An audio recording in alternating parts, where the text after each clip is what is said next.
Hey, there we go. Straight away. And it's going to full screen, so unfortunately I'm kind of piece away. Now, fucking watermelon stuck in my teeth now. Okay, that'll have to do. Stupid jelly beans. Cool. So I didn't know this. It would take me so long to get through 2 or 3 games. I did ramble and do my jelly bean thing quite a bit. What the hell was that? This is Peace Away.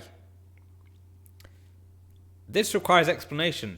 On my YouTube channel, a long time ago when I started playing indie games, over a year, maybe 2 years ago, I played a game called A World at Peace, which is a great little indie game, and it's got a really nice soundtrack, and it was all developed by one guy for as a student project, a guy called Joshua Weiberg.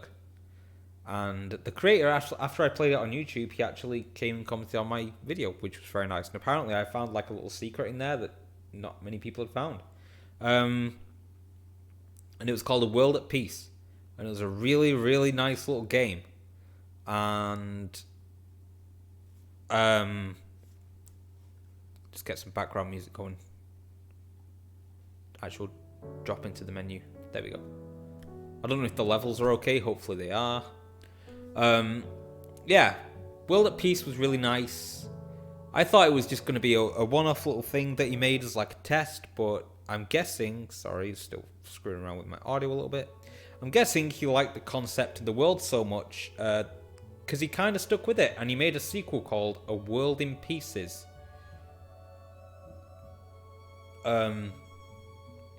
I think that might have been last year, but I can't really remember. And I played A World in Pieces, but I didn't play it on my YouTube channel because at the time I was not able to make YouTube videos when it released, but I liked the first game so much, wanted to support the developer, that I wanted to play the game anyway. So I played A World in Pieces, which was like a longer version of A World at Peace with a few more story elements. It basically built on what he already had, which was good because the first one had this nice tight little story but had a lot of elements inside it that were left vague, and the sequel kind of built upon that. And now we have Peace Away, which released a while ago. I've actually had the folder for this on my computer for quite a bit, and I intended to make a video on it for my YouTube channel. And either I'll cut this bit out of my stream, because I'm currently streaming on Twitch, if I do end up doing that, just so you know, on YouTube, or I'll just re-record it and put it on my YouTube channel, and hopefully try and get round to recording A World at Peace at some point, just so I have all 3 fluently. I'm getting these flickers on my screen, I'm not sure why. Maybe that'll fix once I get into the game. But now we're here with A Peace Away. The first game was basically, you go into this world where everyone's a statue and you have to collect these orbs, and at the end you can either choose to stay with them as a statue or not. And I can't really remember the story of the second game because I only played it once. But yeah, this one requires my keyboard, so I'm just gonna pull this up here. Cool. So let's get into it. Peace Away. And I just noticed he's kicked up to Unreal Engine in the opening shots there. So this is going to be massively different. And also he's got like a little developer logo and name now in his opening thing. Ooh, damn. These cinematics, these are new. So I have something on my lip.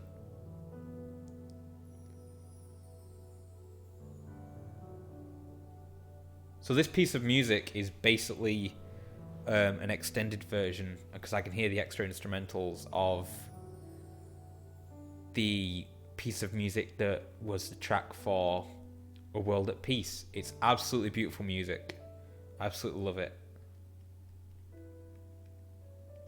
Okay, so we got camera controls with left and right. We can run and jump, and E was interact. Oh, so we don't need the mouse at all. I guess we can turn the camera with mouse like that, but if I just... Oh, there we go. I'm clicked into the game. But I can pretty much do everything on the keyboard, so we'll pick these up. Now this low poly sort of... I love this music so much. This low poly look was what the look of the first game was like, but there are some nice little quality of life changes here. This little bush is moving, which is new. He's definitely done something to the music, man. It's kicked up. It's... Man. The figure is preserved somehow. Attendant. It looks like it wants to say something. Hey there, welcome to Castle Garden. This courtyard is her favourite place to relax. We hope you'll take a good look around and enjoy the scenery.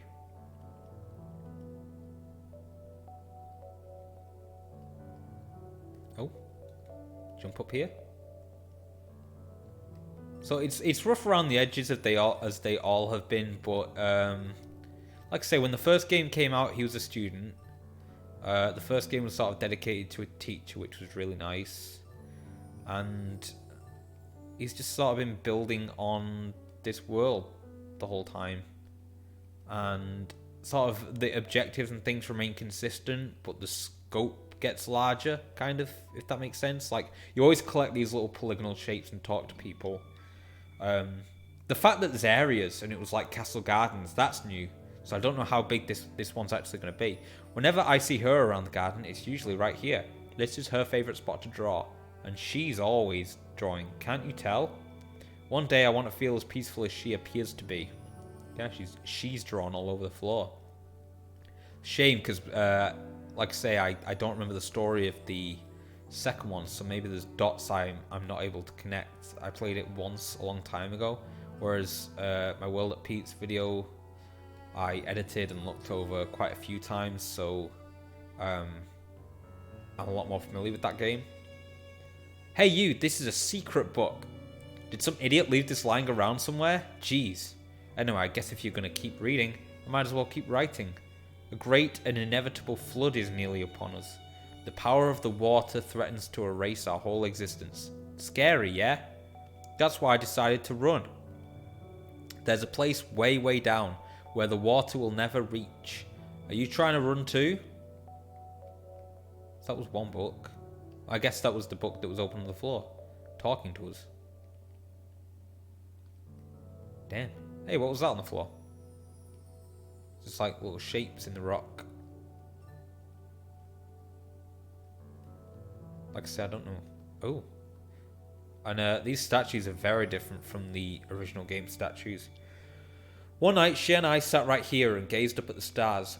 In her hands, she cradled a small pile of torn bits of paper. I couldn't really tell what they had once said or shown. After a while, excitedly, she stood on the bench and tossed the bits up into the sky, letting them go in the wind. It seemed important to her somehow, but she never said a word. Trying to keep the story in my head. Oh, what's this? Lower and lower. I have 20 polygons. Oh! Falling Grove. More music. Nice. Actual multiple tracks. This feels like now like an element of like building on and experimenting with game mechanics in terms of moving locations. The pursuit of surmounting the insurmountable. This is a speculator. That is the purpose of Falling Grove. Okay. More drawings. We can inspect them. Others. A curious case. We believe that Princess Away is of the same character type.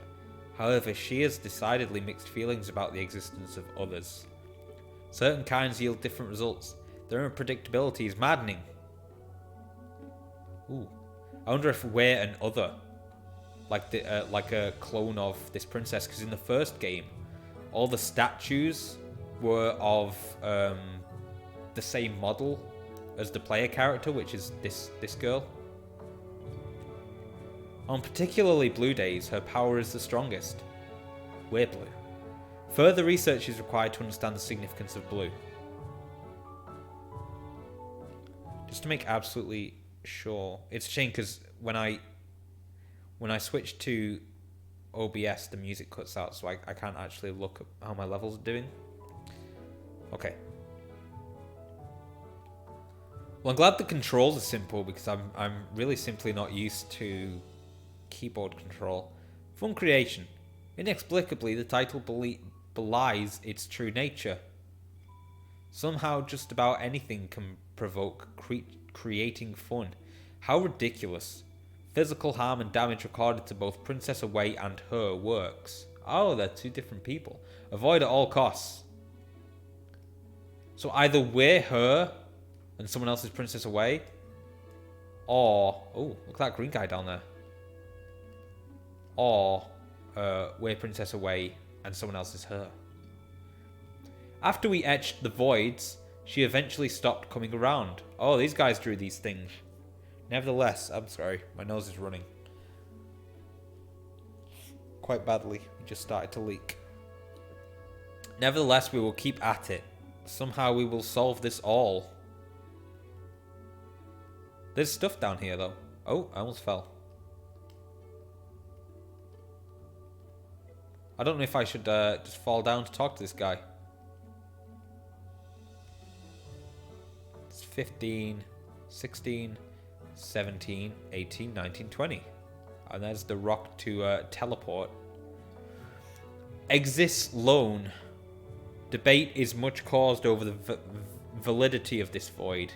While some of type others have preached ill of Exist Lone, we are unable to confirm its threat. In fact, Exist Lone has surprisingly enough proven a successful hypothetical to solving these voids in the first place. I actually don't much get the story. Maybe I'm an idiot. I talked to this guy. Oh, I can't fall off. Oh, this makes me think that we're going to have to backtrack areas then, because there's like blue crates down there. Green crates, excuse me. Oh, that's easier. I'll use the mouse to move around. Lower and lower. Because we couldn't get through that gate kind of thing. And there was a gate in the first area too that we didn't get through. Valley that ends. Sounds very final.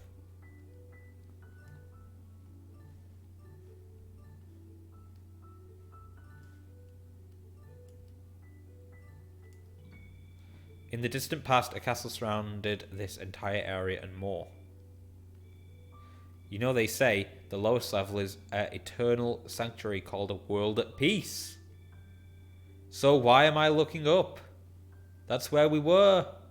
So maybe this is a prequel before we actually reach the area. The words on the pages are lost to one with such little power. Hey, don't say that about me. I definitely can't go through. Yeah, there's like these crates behind all three of these like gates. 16, 17, 18, 19, 20. What's this? Oh, Valley that begins. Counterpart to Valley that ends is the elusive Valley that begins. While you wouldn't know it today, the valleys were once one large world. Princess Away's home away from home. What was left of Begins seemed to have reformed as Castle Garden. Before this, Away wanted to open the valleys to visitors. The attendant cuboid at Castle Garden's entrance still greets people as though this was the case. The cuboid. Are we able to go back? No, we're not. Because I was like, okay, we've got 20 in each area now. Wonder if these guys say different things if you collect all the things. No.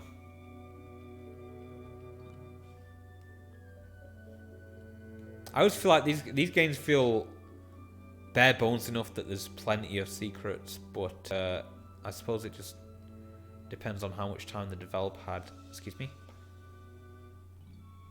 You feel a familiar presence through the darkness. Beyond is the place that lies in the lowest abyss, the innermost sanctum. Could she have been brought through here?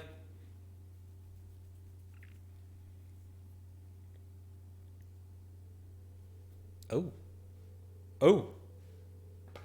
Oh, that's kind of creepy. Oh. Oh. Darkness is blanketing us. Adeline End. The flood has come.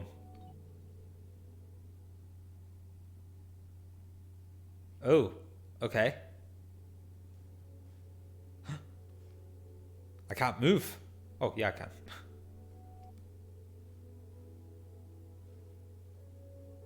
Oh. What? He's a back.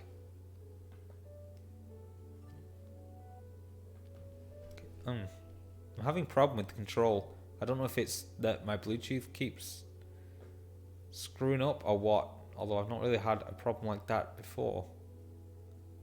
It seems to fix it to start running. Oh no. Well, these are kind of harder to see. Oh, the flood. 9. 10.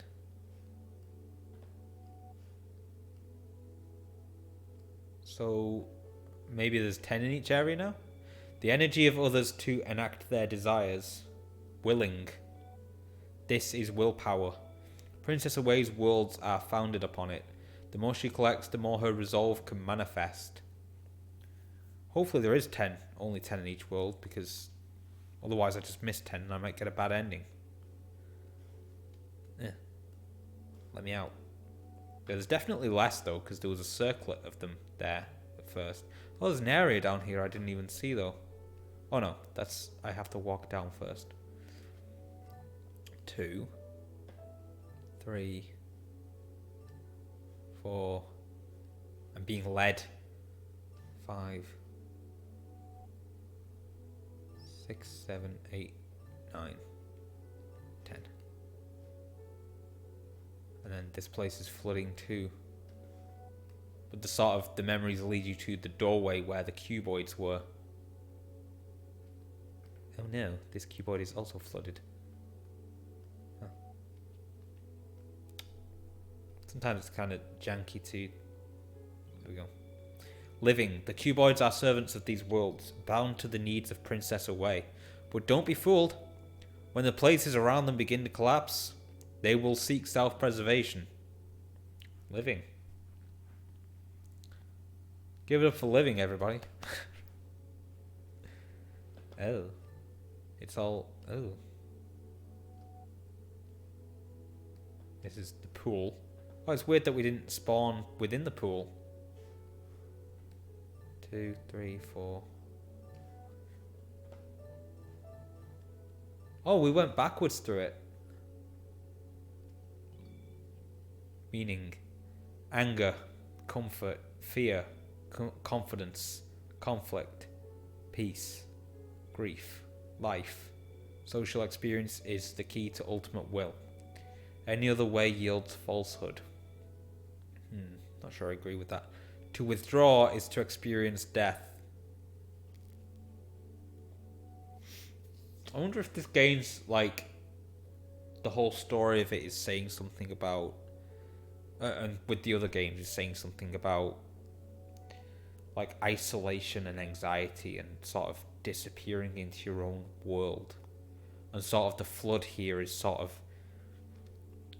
the flood of sort of the emotion you have of like a flood of sadness, where it's like where your anxiety and your depression peaks. It would make sense with the aesthetic right here, actually. Hitting too close to home for the current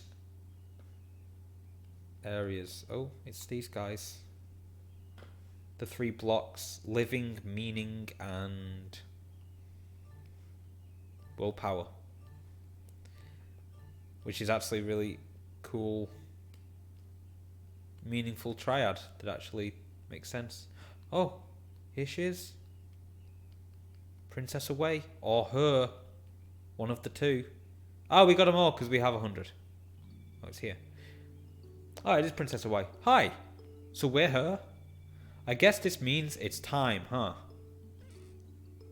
Ha, they're a funny little bunch. I think I missed some text there. It skipped. Not anything like those bleak, cold towers. I mean, maybe they have a point too. I came all this way to escape something I thought I couldn't deal with. And I haven't moved, haven't talked, haven't lived in like years. But I feel like that's being a bit dramatic, you know? It's been nice.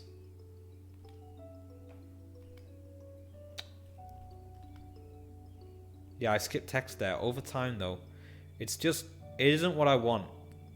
Which is weird, right? Because a part of me does want to stay, even now. There's nothing stopping me. So why does the other part that wants to go feel so much stronger? I don't know. I can't really tell which side is stronger anyway. What's correct, or what's safer, or what's smarter? I don't know. Leaving means I get to face others again. Maybe come into some fun creation too, right?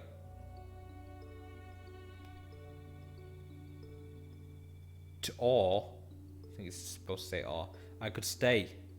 And that would leave.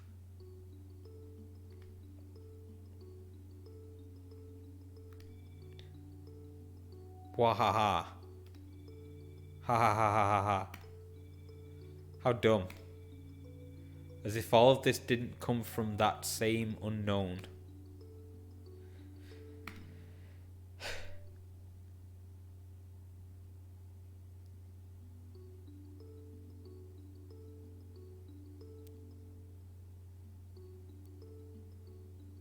Hey, could you do one last thing for me? I kinda need to get that box off my head back there. Off your head? Something, think outside of it, yeah? Yeah, you get it. Alright. Cool. This is very different to the first two games. And the second one was already quite different. A note from afar. We have concluded observing the girl, Adeline End. It appears that she has left the world at peace. So now that power goes with her. Oh, so now that power goes with her into the unknown.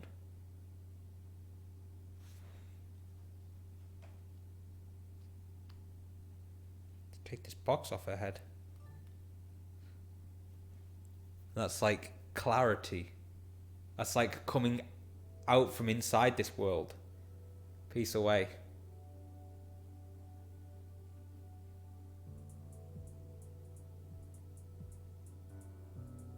Oh man. Joshua, man. Kicking it up, dude. Nijitsi graph.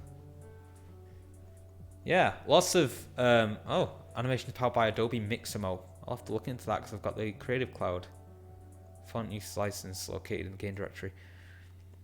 Man.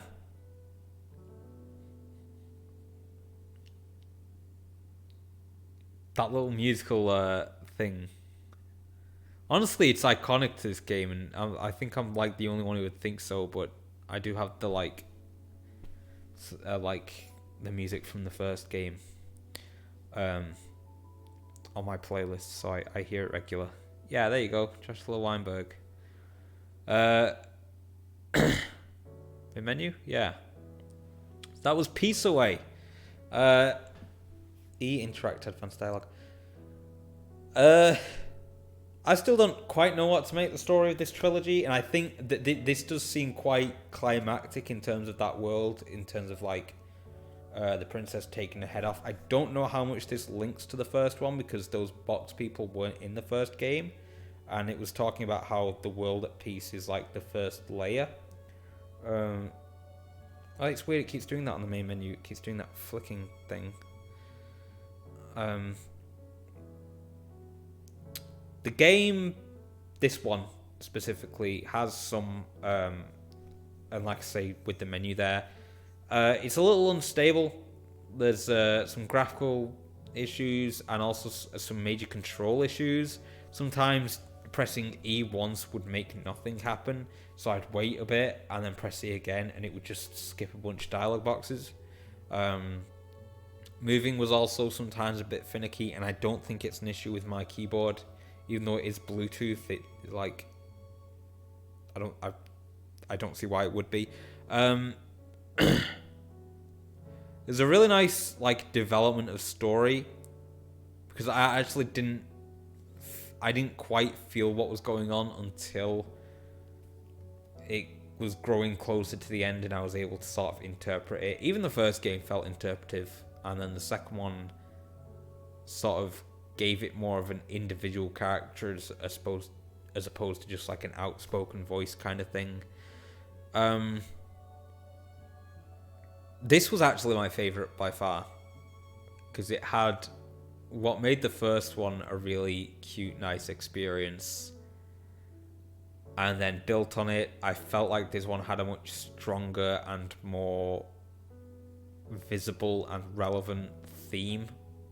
Like I said, I really think the story is about this girl who hides away in her imagination, builds this world in her head because of social issues and social anxieties, or other issues, depression, that kind of thing. I think it's social anxiety because it was talking about these others that she doesn't like to face, and the whole imagery of the box over her head is her shutting other people out and staying inside this world that she's built, and that it's best to sort of break out of that, which is why she had this other person inside her head, this other part of her, help her sort of reasonable side, which I think is the character we were. It was like the motivation inside her to get out of her own head and try and make a go of it in the real world. And in terms of that, those three like gatekeeper kind of boxes were very relevant in terms of what they represented and what their names were, because you had what was it you had? Oh man, I've completely blanked. But I remember seeing all three of their names. I was like, oh, okay, this makes sense on the anxiety angle. I think one of them was more it was willpower. Willpower, living, and I forget the third one, but it talked about emotion, like anger and meaning. Yeah, so like being introspective on yourself and thinking about they're really like, that's really like the triad of life. It's you being alive, it's you trying to find a reason why you're alive, and it's you then having the motivation to get to that and chase after that. And I know, especially speaking from experience, people with anxiety and issues have trouble finding that. I mean, speaking from a personal angle, going through quite a period where I can identify being in that sort of box head and wanting to retreat into your own world right now. I would contend it. She's like, the best thing to do is to break out and try and, social interaction. That's the thing about life. And I'm just sat here like, no, it just makes you miserable. It makes you horrible. Speaking from current experiences I'm having, fuck that. I just want to come home, get in bed and retreat into my own world, because nothing is, trying socially doesn't necessarily mean succeeding socially. But the healthy general advice thing that people tell you is you shouldn't live in your own head, and you should try and reach out and make a go of it and try and live in the real world. and take as many opportunities as you can, and just say yes to everything, and try and be the best you that you can be. Hey. I don't blame this game for giving this message. Obviously, my view of it is very, very skewed. I just contend that message based off reoccurring personal experiences, because it's the message that everyone gives when it comes to the issues surrounding anxieties and social anxiety and the depression that links to that. And it's got no actual bearing based off my personal experiences, so it doesn't apply to everybody. But I do think this game handled that story in a really cool and mysterious, subtle way. And like I said, you can interpret the flood, you can interpret the boxes on the heads, you can interpret the cube overseers and their names and what that all means as living willpower, and the third one that I keep fucking forgetting even now, meaning. And it's got more story. You can see the jump. I'm sure the second one wasn't in Unreal, and you can see the jump to Unreal, even in this menu with like waving leaves and stuff. And I just appreciate all the extra stuff that Joshua is continuously trying in order to extend an actual game experience, like changing environments, which was not in the first one, and I don't think it was in the second one either. And having those environments named, the individual music tracks, which I know he composed the first one himself, I believe, so I would imagine he composed these ones too. I think these games have a really unique and nice spirit, and I have two pieces of advice for Joshua. A, if being a game developer doesn't work out professionally, please get into at least music production for games, because the soundtracks for these games, this one in particular, are stellar. Like, I love hearing this right now.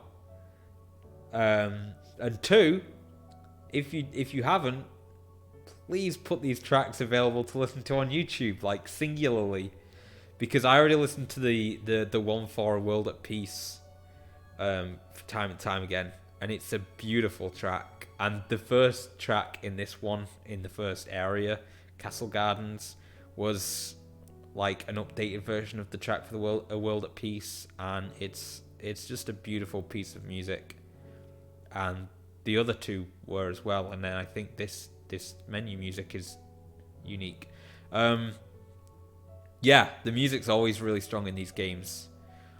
Apart from that, I can just see that like Joshua Weiberg is always like going, okay, what's a new mechanic I can try with the next game? And I appreciate that intent to upgrade and make the games bigger.